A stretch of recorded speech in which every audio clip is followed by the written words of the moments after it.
Hello, EJ, can you hear me? I can hear you. Can you hear me? I can. Oh my gosh. Hello, good seeing your face. We have I y'all, can't see my face, but I can see you. there's so many behind the scenes that happen. Wow. So let me kick us off. We are two instead of three at the moment. We'll see if we get the third. Can you say technical difficulties? And the fact that I have none is just a miracle. And I'm over here hollering. what a nice segue. And it's funny because yeah, you are on a major time delay.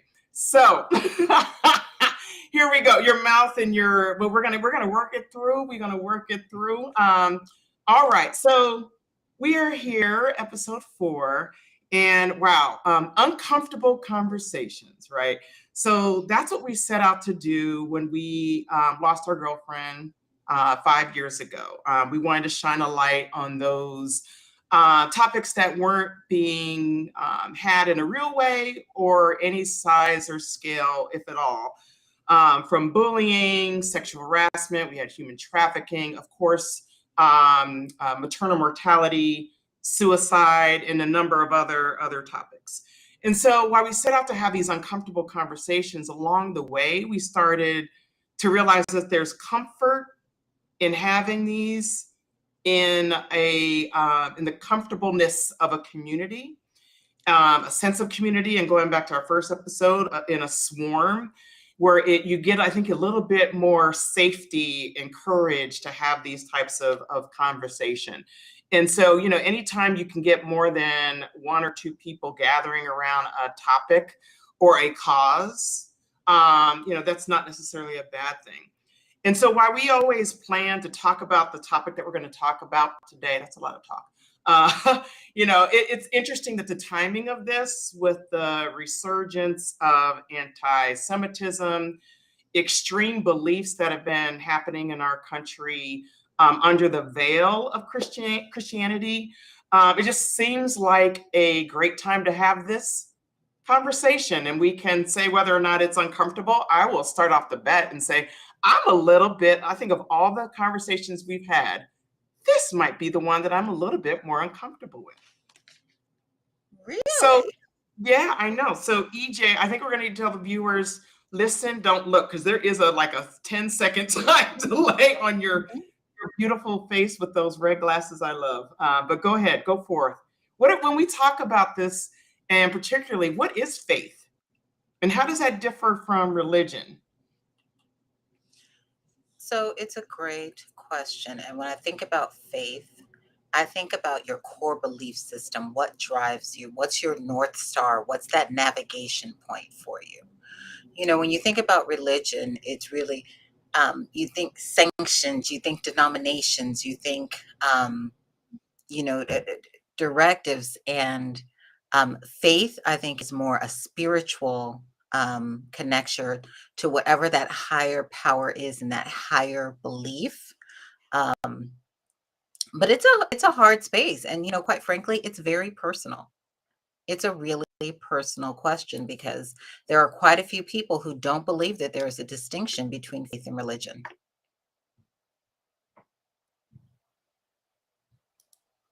Right. And at the end of the day, faith or religion aren't typically these conversations that we have in the workplace, right? And so 100%. yeah, so you were asking me why am I uncomfortable having this or you just said really. I'll let you ask the question. No, I really want to know because of all of the conversations that we've had and the degrees of discomfort, I'm very, very surprised that this is the one that's giving you some pause. And why do you say that? Why do you ask that? Why is that surprising to you?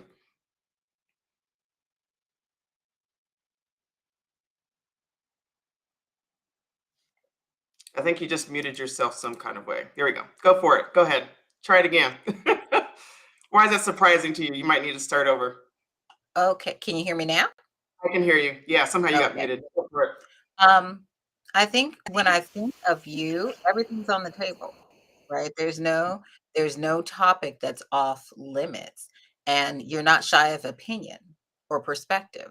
So I never think about you as having, especially faith, because we talk about faith and what drives us and the core of that being what gets us through the day, what gets us from moment to moment. So to talk about it on a broader stage, I would love to understand um, why that is a trigger for you. And I'm not usually that word person, but I wouldn't say it's not a necessarily a trigger. It just in uncomfortableness, it's probably registering on about a 5 for me. And I think some of it is because of this is not something that is talked about in the work environment. Now, am I known to have an opinion or two about politics when you're not supposed to talk about it? 100%. Um, I might may or may not, depending on if my mother's watching, have used a swear word or two, which you're not supposed to. I may or may not have had a sip or two. Um, in my life at work. But for me, that's kind of where it bounced over to. EJ, you've really done something different with your hair. Oh my God, we are so having these technical difficulties. Anyway, so no, so for me, it's not necessarily it isn't necessarily a thing around trigger. It is just, and particularly given the job that I do now, a quick little story. One of my actually she's a mentor of mine at Spencer Stewart. I got his shameless plug. Hey, I know we got people watching. She told me that she was sharing a story how there was a client, and I think a client meeting, but I know that there was a candidate that was there. And interestingly enough, this person wanted to, or I think wanted to, and actually started saying a prayer to gracing the food before it came out. They were at a lunch. And everyone that she was telling the story, y'all were like, what would you do?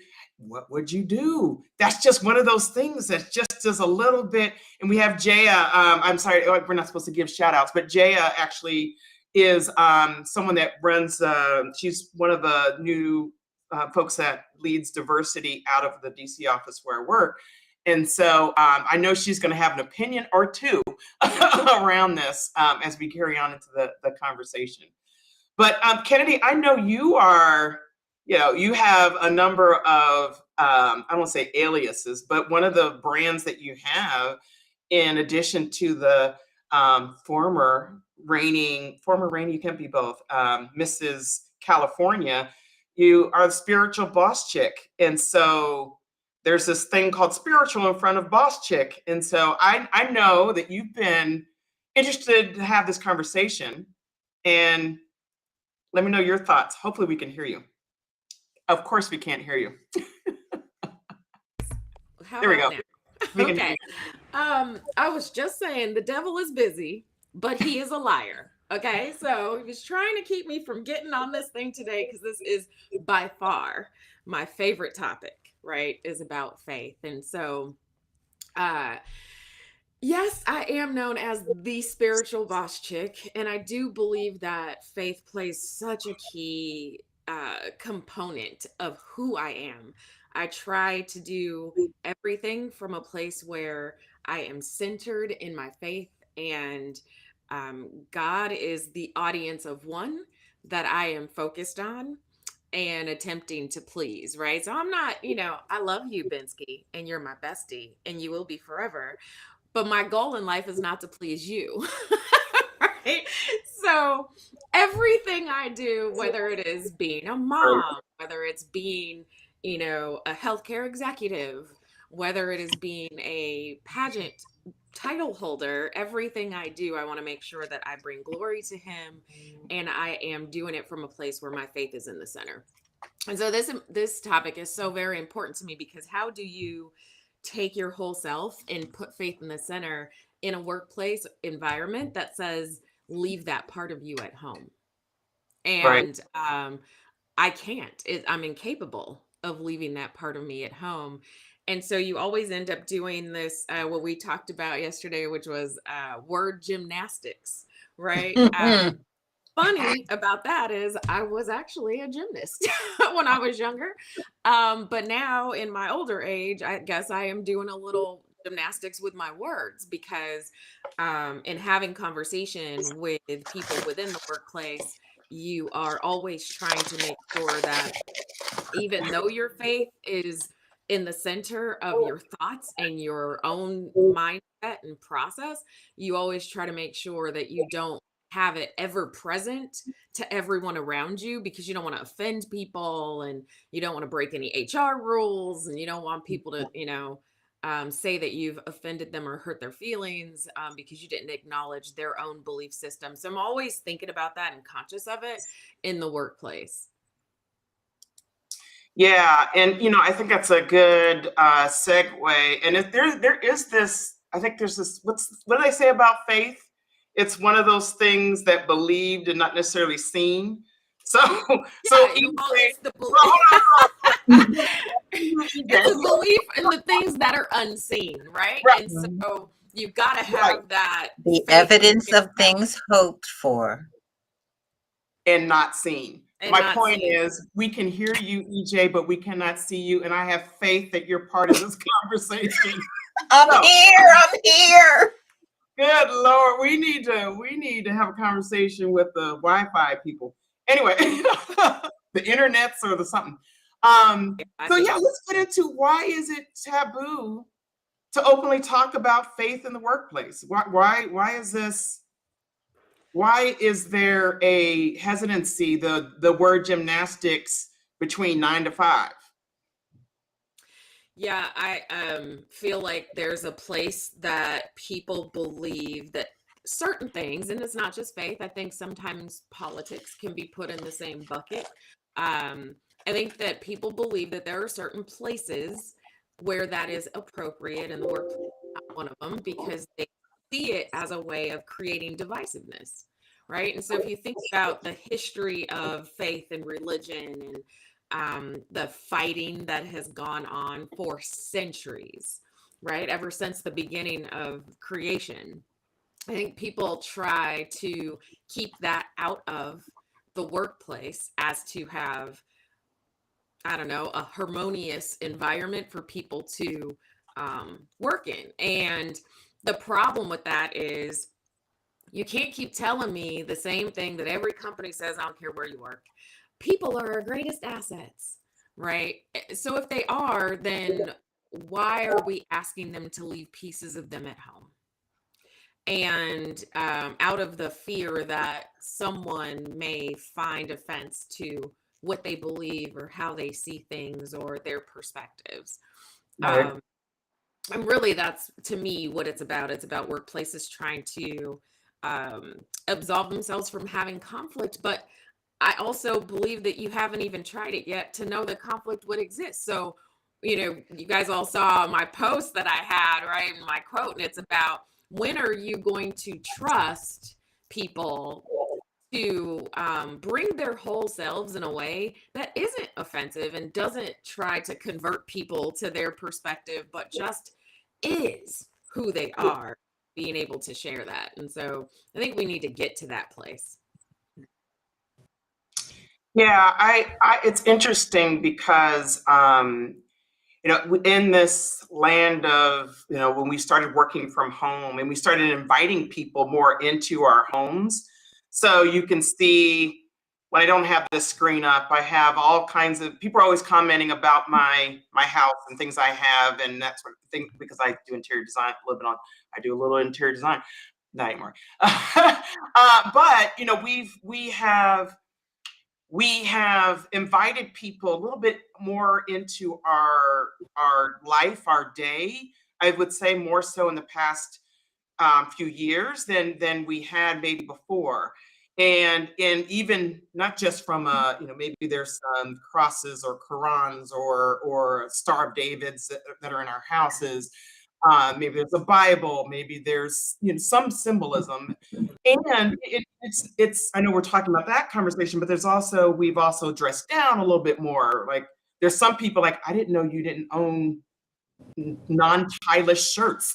There are things that we've adapted and flexed over, and even from I remember the first time somebody showed up with blue hair, not from age, and I cover up my blue grays, but from like dyed neon blue hair or dyed pink hair, and it wasn't October, where the tattoos are.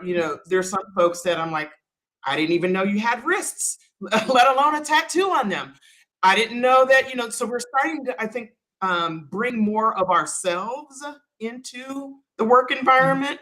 But this one seems to be a little less so for some reason or another. Yeah, EJ, what's No, yeah, where I was gonna in the closet. Go ahead, Gage. no, where I was gonna go with that is, we've gotten to a place where people are taking the mask off. Who you are is who you are. So there is now, in the last 2 years, but we could go before that, but especially now, the line of home and work is very, very blurred. So you people can't anymore my work persona and my home persona, because you get confused. I can't have my right, because it gets convoluted. Yeah. And if we are talking, people are tired. There's so much going in terms of, you think of the aftermath of the pandemic, everything that we have gone through as a country, especially in the last 2 years.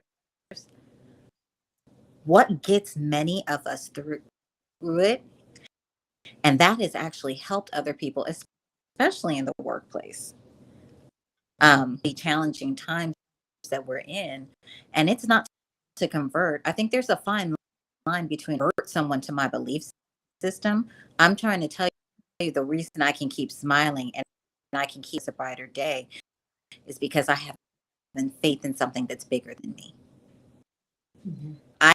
I can give that gift to someone else in the workplace. Shame on me if I don't. Right. And I'm peeping out the cross billing that you got popping off. I mean, you making me want to pull it on out then. Let me go on and get. I might have to get mine off my wall.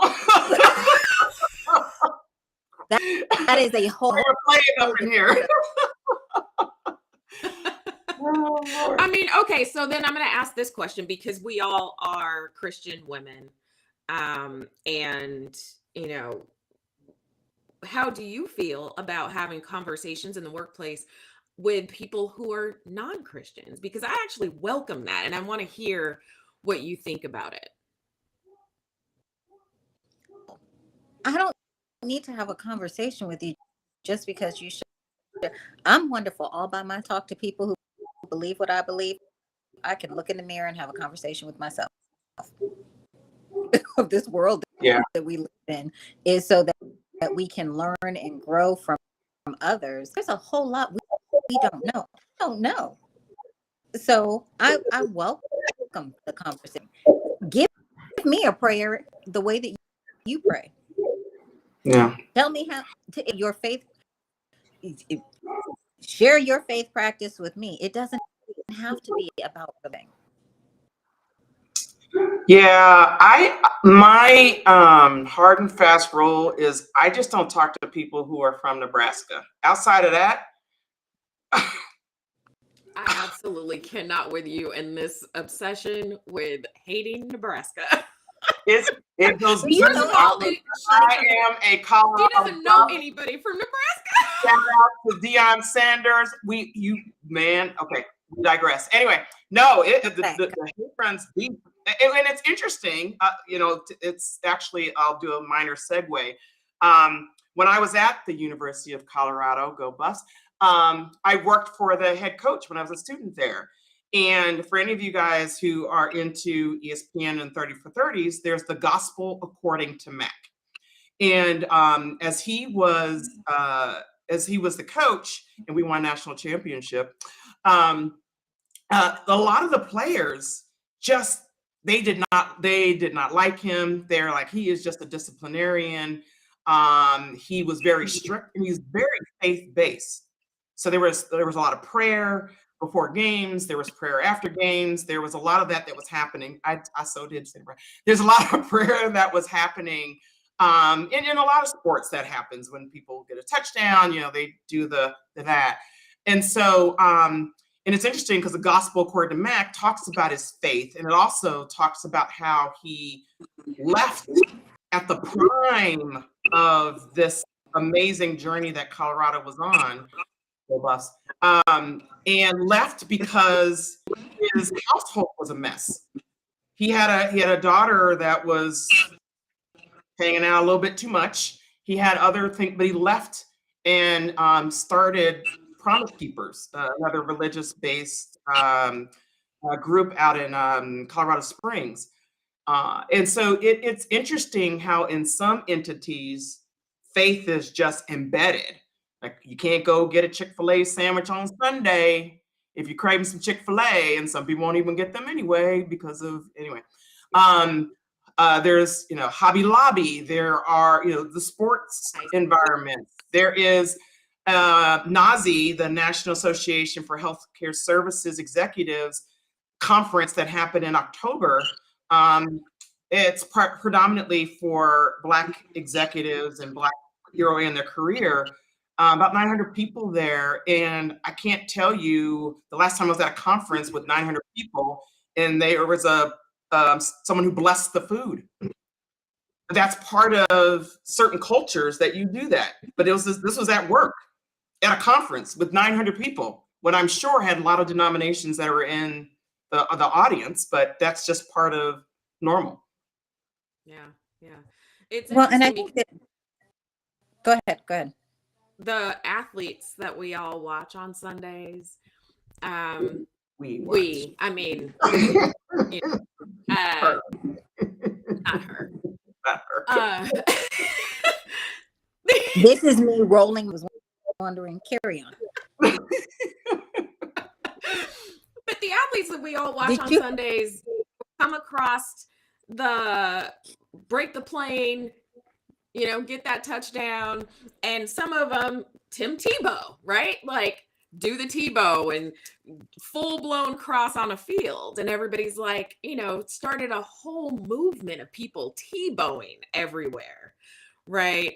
And praying at games. And you see, the thing that I love most at the end of a football game is when you see both of the teams come together at the center of the field, kneel and pray with each other. The people they just spent 4 quarters battling against, they come together and pray on the field. That is their place of employment. That is their work, right? And so in some instances, it's like we see that it's accepted.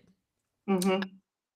And we see that people are capable of doing it without offending other people, and by inviting everybody in to participate, and by being accepting of, if you have something that you need to lay a mat and face it towards the east and do your prayer and bow down, we're going to respect that and love that and observe that with honor, right? And respect for you and your belief system. Then to me, it seems like in corporate settings where you're not a Christian based company like Chick-fil-A and Tyson Foods and all the rest of these companies who actually say that their principles are built around, centered around Christian principles, right? But let's take a Facebook, now Meta, who decided faith is important to people and we do want people to bring their whole selves. And so we're going to actually hire a person. Now, this is how companies tell me that people are their greatest assets. This is how they show me, rather, right? Because I'm a show don't tell kind of person. So when you hire a person who is solely accountable for stewarding interdenominational, interfaith, pieces, bodies of work to make culture great at your place of employment, I believe you when you say that you want to be inclusive and you want people to bring their whole selves. So why did Meta get it, but so many people haven't? So many companies haven't. So many CEOs haven't. Why did they get it and others haven't? Well, define, it depends on how you define, because guess what? They got that, but they didn't get a whole bunch of other things. So, it's and that's it's no You slam are so on Nigerian. them. You can't even help yourself. You are so Nigerian. We got to throw the baby out with the bathwater every single time. Can we just be happy I want you about to what know they that got? You know we are live. you're live. We are live. Lord have Carrying mercy. on. Who Lord Kennedy, you have just mercy. And I literally said, Lord have mercy. You did. I felt that. I did. Okay. Andre, Listen, don't use your swear words at me because I will call your mama. All I'm saying is, I'm sorry, you just talked about my mom. Going back. no, I didn't. Don't you tell that lie. No, you didn't. Your mama know you. Are we live? Are we live? I just thought I'd ask the question. We're still live. Oh my God. Okay. So EJ, I think you were going to say something around being, this whole thing around belonging, authenticity, and how do you balance that in a workplace setting when you have so many other things, and we're talking LGBTQ, when we're talking the different ethnic groups, gender, all the, how do you balance that with race, with religion and faith? I think you have to be true to yourself. You have to be true to yourself and your belief system, and respect an other person's belief and base belief system together, and that's how you're going to get along within the workplace. Because quite frankly, in this particular season, it kills me that people stumble when they start to say Merry Happy Holidays, right? Because you don't want to offend. I'm okay, Happy Kwanzaa. I don't celebrate, but you're wishing blessings on me. Wish me a happy Hanukkah. I can get down with the get down.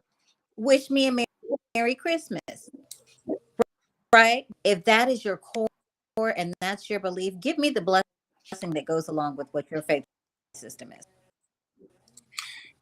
So, we always end every show with a do something. And today we have 3 different ones. And the first one is, I don't know if there's a necessary right answer, and we don't ever pretend to say that we have them. But in this particular one, this is around, how do we challenge the definition and have this conversation around authentic self, belonging, and inclusion.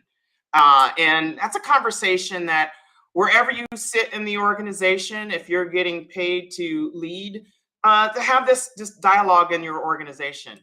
The next I'll say is to get some faith, and this is not Bible pushing. This is really around believing in something greater than yourself, and whatever that might be, but something greater than yourself. And there's a lot of options out there. I honestly, self opinion, I do feel a little not so great for people that don't have a belief in something beyond themselves. And that might be a little bit narcissistic for those who don't. Anyway, I digress. And last, EJ, you said this, be you. It's one of these things where if you feel like you are having to stumble a little bit too much and and have to do that verbal gymnastics, you might need to go make magic elsewhere. That a place that's a little bit more accepting and embracing. But that's a conversation. And I don't think it's just for faith. I think it's for all these things that if you're not able to be you in a way that's comfortable to you, for you, then that's something you should probably have a conversation about. We are about out of time. Any 2-second final thoughts, Miss Kennedy, spiritual boss chick? Yeah, I think I want people to sort of do the pause, reflect, listen. I think I probably said that in the reverse. Blame my dyslexia on that. Yeah, I want people to listen, pause, and reflect before responding to something, because what someone says to you may not be said in the way that you took it, right? So if you are thinking about faith and someone is talking about their experience and they're talking about their belief system, they are not saying it to challenge your belief system. They are simply sharing their own systems, right? And I think a lot of times these conversations that become the rub, right, where people start to become combative and, well, she said that or she meant that. It is because we are not seeking to understand, and we are not listening with all of our ears that we have. We are listening with one, already thinking of a response and thinking about how they might be wrong. So we're building a case against them before we can even finish listening to what they have to say. And so I just want people to become a little more patient and empathetic and learn as much as they can, because I really think that that is where we can find some synergies to move forward together as people. And with that, roll that beautiful beam footage.